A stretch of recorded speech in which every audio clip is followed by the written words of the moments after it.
Yo guys, what is up? Today I'm gonna bring you the Week 9 team analysis versus the Bristol Bidoofs, coached by Erik, aka Aston Akai.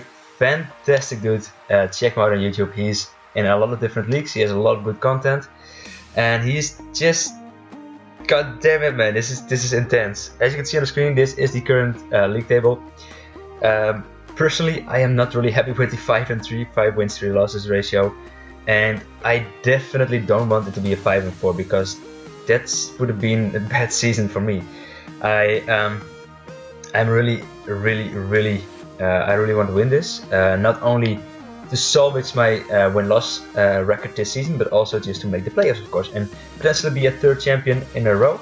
And again, yeah, like to salvage my season because I can still get 2 more wins there and somehow make it like an 8-3, which is still not something I'm proud of. I will be proud of it. It would be enough for a third season, a third title, and that's the plan. But first I'm gonna beat Bristol Bidoofs coach Erik. And as you can see on the screen, and I will probably do something about last week's video on the screen as well, because I didn't have to be in this position where I'm in right now because we are currently in like a 5-way tie. And Melon has a very slim chance of reaching the playoffs as well. However, I didn't have to be this because, as you can see probably on the screen there, I think, maybe not, maybe there, who knows. We lost last week to a very unfortunate critical hit against my Metagross, and that really sucks because that means that I'm currently at the number 2 seed. Tied with the Phoenix and Flores with both +5 differential, and Bristol Bidoofs coach Erik is just one differential point below us. And there is still the Miami Inflames coached by Weemore that has also a decentish chance to reach the playoffs, depending on how Rizzy's game goes and my game goes, or if Schady loses. If Schady loses, then Schady of course is taking over Uzair this the past 3 weeks, I want to say, maybe 4, I don't know. However, yeah, it's very tight. It's simply put very tight, and the player race, not something else. Just hear myself. Anyhow, we need to win. We need to win versus Erik, not only to salvage the season, but also just to make it to the playoffs, and that's the ultimate goal. And because I'm tied with Rizzy right now in the second place spot with both 5 differential, I need to win with more differential than he does. At this current point in time, I don't know how Rizzy played, or if he played at all. I don't think he played anyway. So hopefully I will see that before the game, before like my game versus Erik, so I can play accordingly to that. But it's kind of unlikely. I think we're gonna play at some like the same times just to make it even for both of us.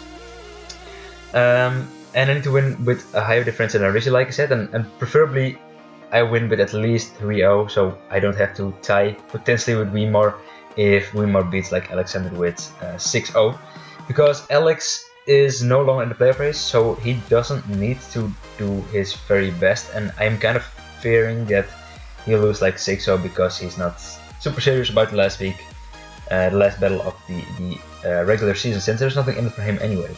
So hopefully he will try his best to make the score as close as possible, at least close enough to the point where Weemore will not make the playoffs instead of me. Because if we tie, Weemore will make the playoffs over me, as I lost to him in the upload that I didn't upload, the video that I didn't upload, because the battle is absolutely tragic. I will remind you once again, if you do want to watch that game, there is like the replay still exists, so check the replays in the show and replay section of the site. And yeah, but unfortunately, that's gonna be it. Basically, the hard facts: I need to win as high with the highest potential differential possible thing, because Rizzy is scary and I don't want to win and then still not make plays because Rizzy wins higher than I do, or I don't want to win like 2-0 and Weemore wins 6-0 and then I'm still not gonna make it then.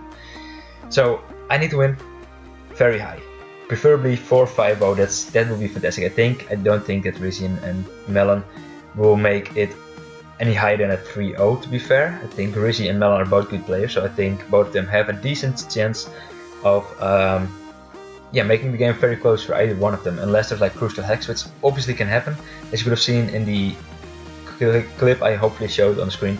It can turn a 4-0 victory into a 3-0 loss very easily. So But yeah, my strategy for this team is basically built around sweeping as fast as possible and hopefully getting the highest differential possible as well along the line.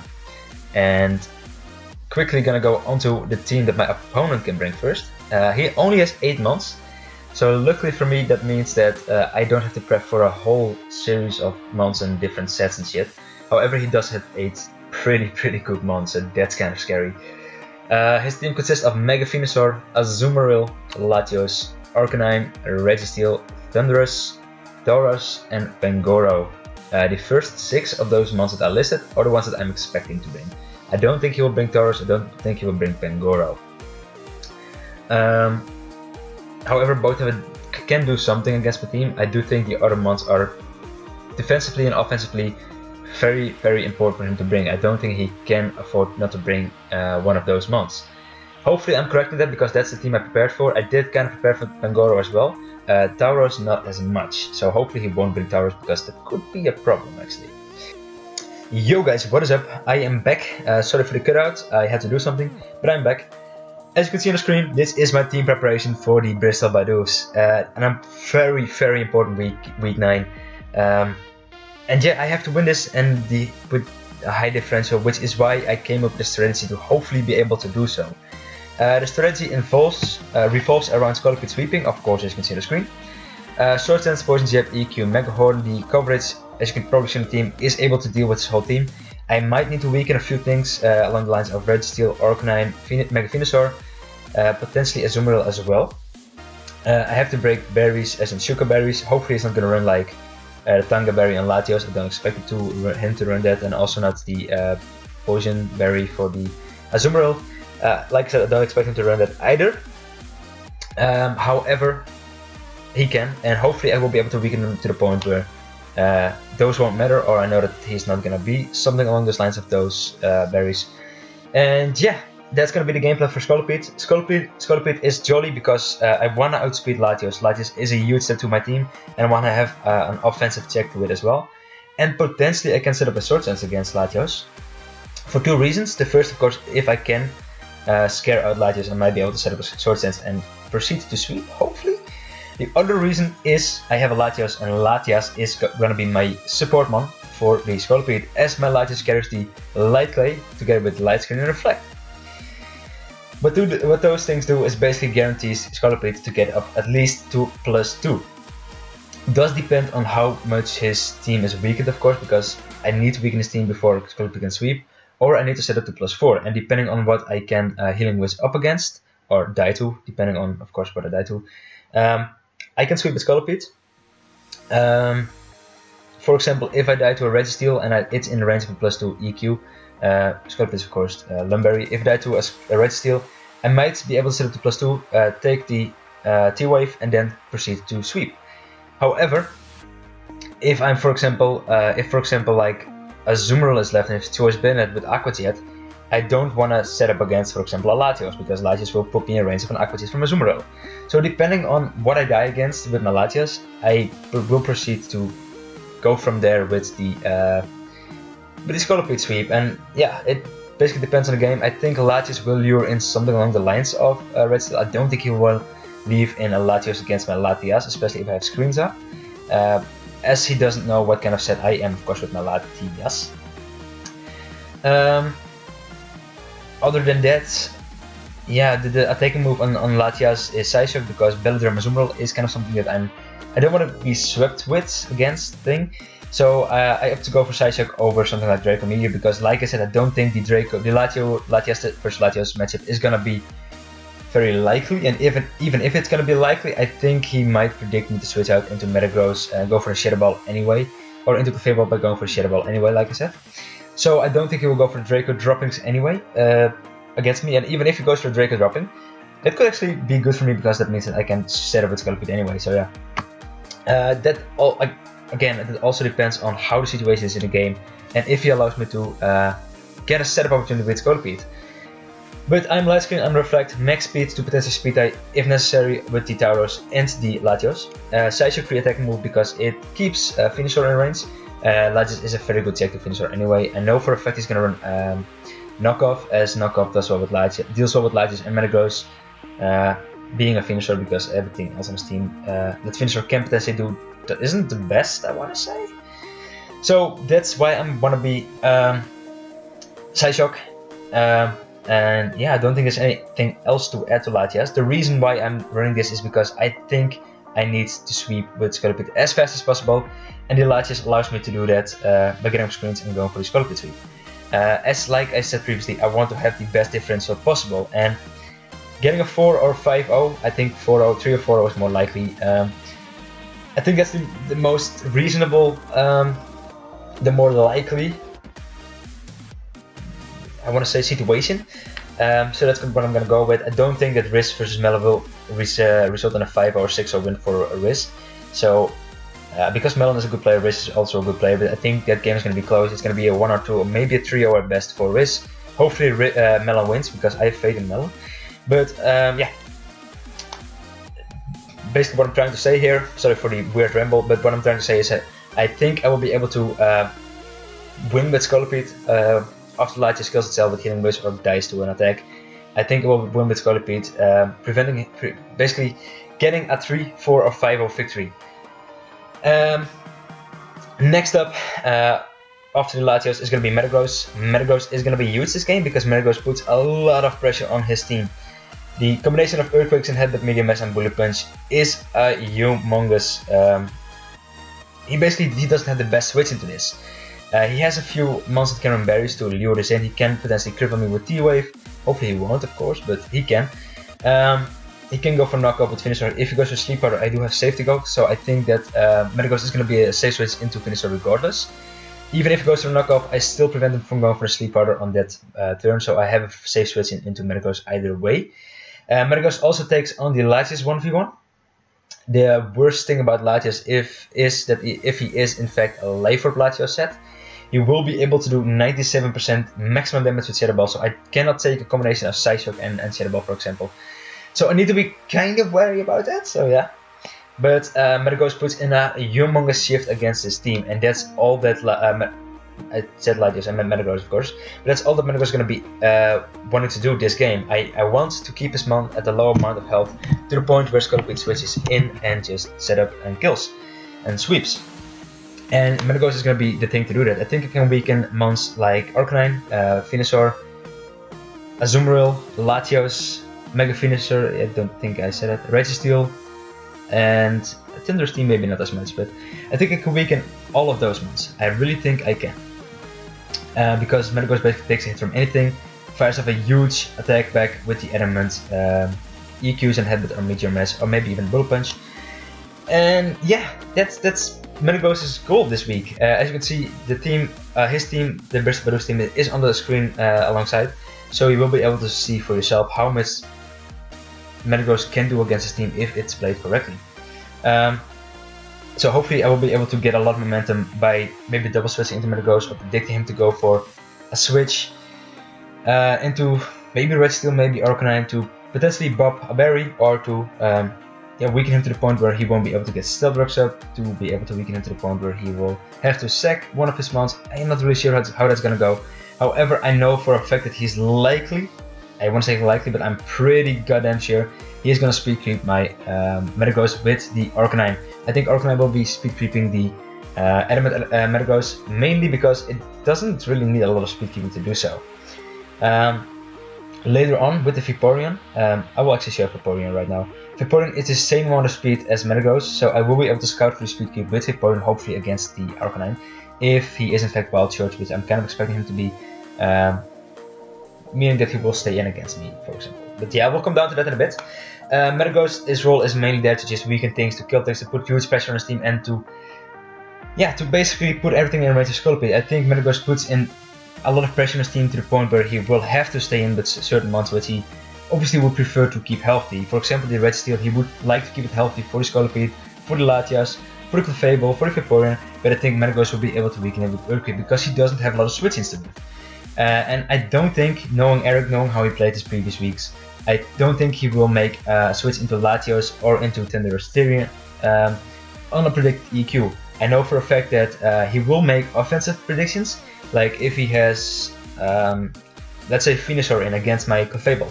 he will potentially go for a knockoff, predicting me to switch into a Latias or into a Metagross or into a Piloswine, for example. But defensive switches, for example, like I said, the EQ, I think he will go into his more reliable switch into it. The defensive counter that he has on his team for the Metagross, or he will likely even second one before switching into a Latias. Because that's his offense, he will more than likely want to preserve his offense by switching in by second a defensive one first. Of course, if he makes, he can potentially just make the plays that are better, in quotation marks, because I will play my game with the assumption that I just said, but if he makes the play predicting me, that would suck. But yeah, like I said, I don't think he's going to do that. In the match itself, it might be completely different from what I'm saying right now, because this, of course, is a lot of theory running right here. It's not the game itself. In the game itself, I might be better off going for a prediction on the potential Latias switch in if that is basically his only play. My apologies, I got interrupted, but I think I left off with Metagross. I think Metagross is pretty much self-explanatory for the things that I didn't explain. Yeah, I guess we'll go on to the next one, and that's going to be Piloswine. Piloswine is the Biolite, mainly special defensive, because I don't think I need any physical bulk apart from the 4 EVs that I have there. The only reason why I think I potentially might need more physical bulk if he brings like an offensive Registeel, but I do not consider that really. I might actually just, yeah, I'm gonna do this. This is not a last minute change, so I cannot use this as an excuse.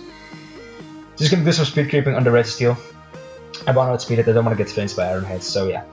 Let's go like this. And the Piloswine, the main reason for Piloswine right this week is blocking the Volt Switches or the electric moves in general from the Thundurus. Thundurus, as I previously mentioned,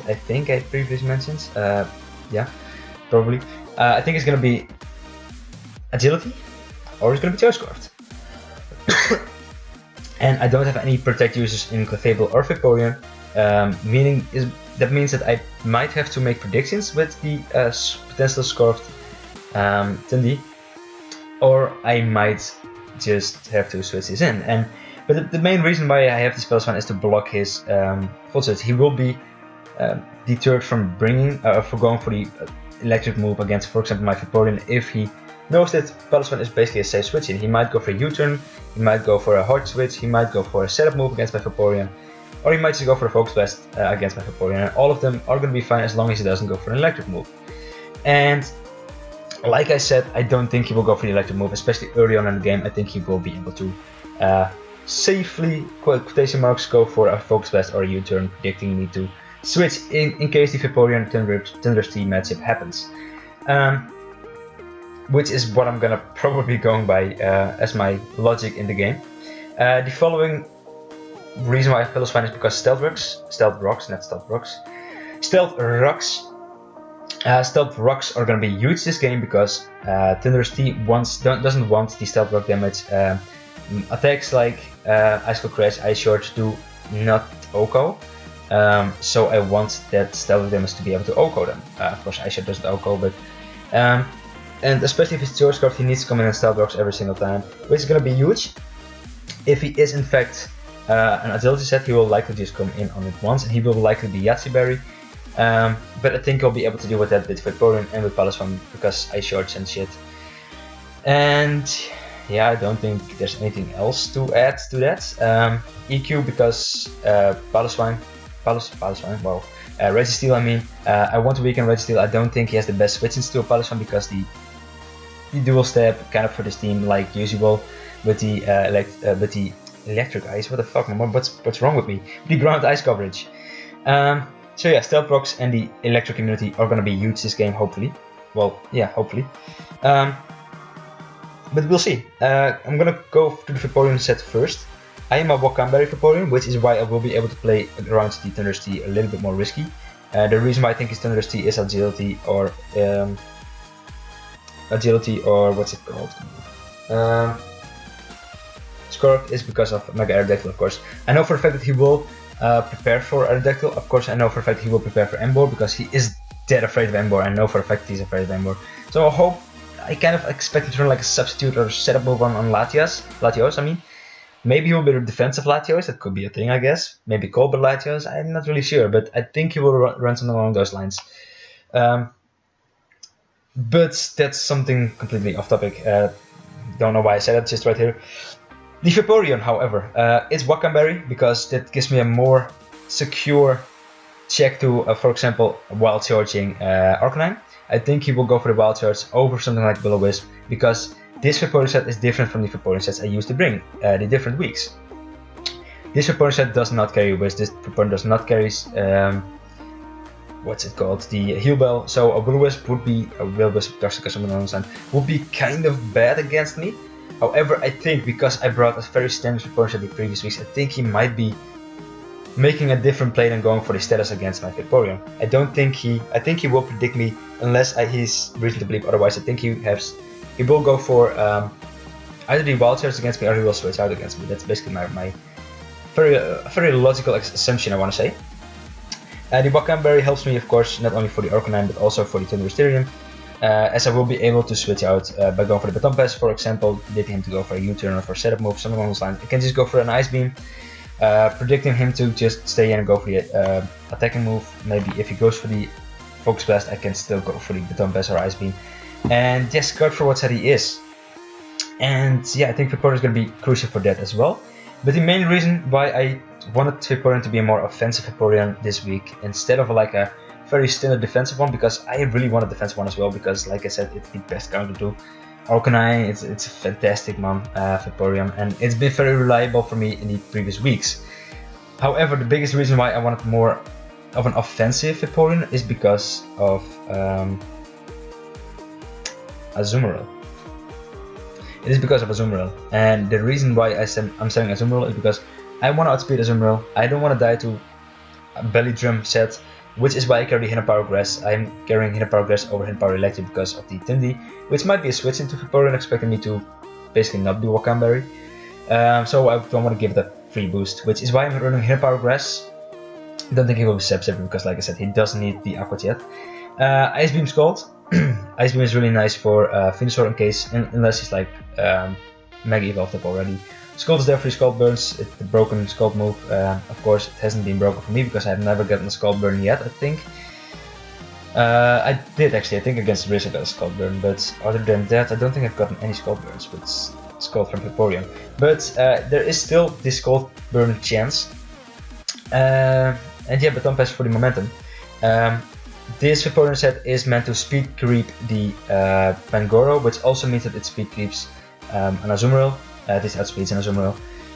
Will be able to go for Hidden Power Grass, that's 45% roughly, which means that he cannot set up a Belly Drum and continues to sweep me, as I do have Vaporeon which can just do a KO it, of course, if he goes for the Belly Drum. If he goes for a different move, that is going to be fine. I might lose Vaporeon, but I weaken the Azumarill, which is going to be huge. That's definitely going to be huge.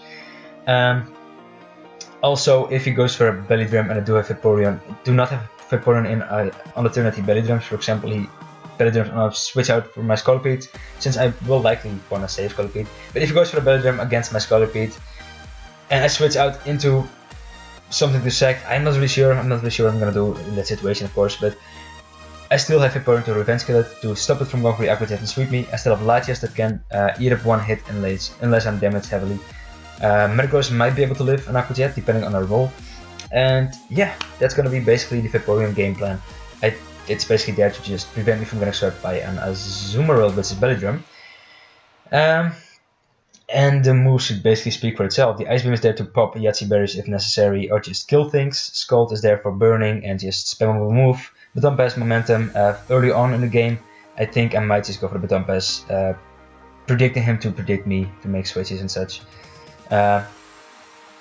Yeah, basically I'm saying it like that because I had a test match versus Gypsy King. Huge shout out to Gypsy King. I will leave links to Gypsy King in the description down below as well, because yeah, he opened my eyes to one thing actually that I didn't really consider. I did consider, but I wasn't as afraid of it until he mentioned it, but I will come down to that in a bit. But because of the test match, I know that for a fact that he is gonna be forced to make plays against my Vaporeon. I think I can just go for the Baton Pass against, for example, the Thunderous very safely. I think he will predict him going to Palestine or go for anything but an electric type move, because he cannot afford to be locked in an electric type move anyway, so yeah. I can go for the baton pass, get momentum, and proceed to go from there. Basically, that's the whole game plan. Put pressure on his team with Metagross, with Scolipede, with Piloswine, with Clefable, everything is possible. Clefable, actually, coming down to Clefable right now, is very offensive as well. The reason why this is offensive is because I want everything to put in range of Scolipede's +2 Mega Horn, Poison Jab or EQ. And Clefable is the perfect mod for that role. This doesn't only outspeed Pangoro, so Pangoro is not a huge threat unless it shows Scorch, but even then it would be a huge threat, I want to say. Maybe annoying, but not a huge threat. Hidden Power Ground is there to bob Sugar Berries mainly. If he has like leftovers on Rage Steel, especially defensive, he will be able to wall me for days. But I have switches to those things as well, so that's not going to be extremely huge, I want to say. Would be annoying, but not extremely huge. Psychic is there for the Venusaur, Moonblast is there for the Pangoro and for the Latias. Softball is there for the basically healing myself up, and also for the Orcanine, because Orcanine will have to go for the Flat Blitz to weaken me, as I will be able to beat any other set. Of course, if it's Iron Tail, he goes for the Iron Tail, but I don't think he will be Iron Tail because that's not a very likely set.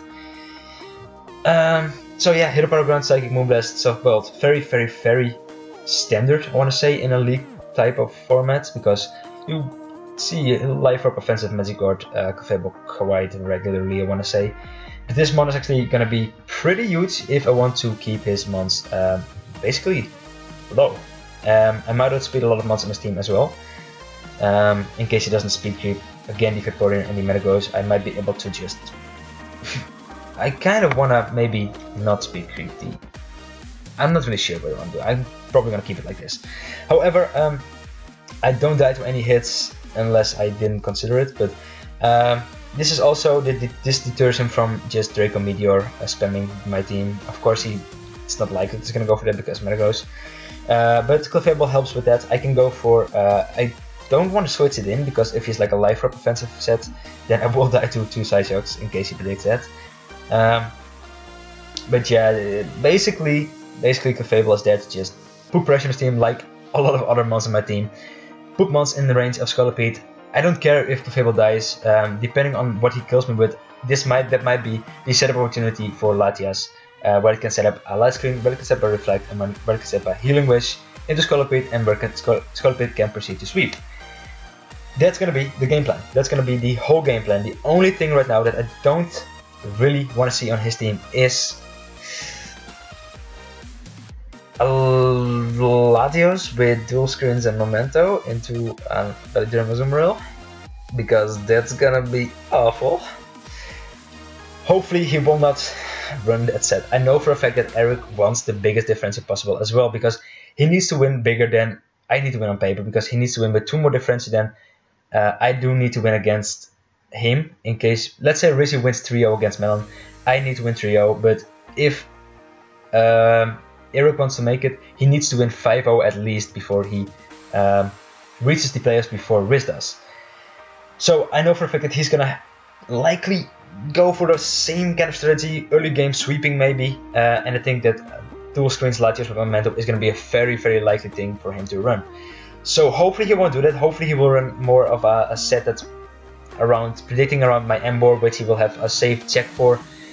I am not really sure. I'm just dead afraid of it. I am not sure, man. I'm not sure at all. However, I will have to scout for that. Hopefully I can weaken it. Hopefully I can just scare it out by Scolipeding, Mega Horning with Scolipede. Not Scolipeding, that's not a word yet. I will make it a word maybe. But yeah, that's basically the thing I'm concerned about.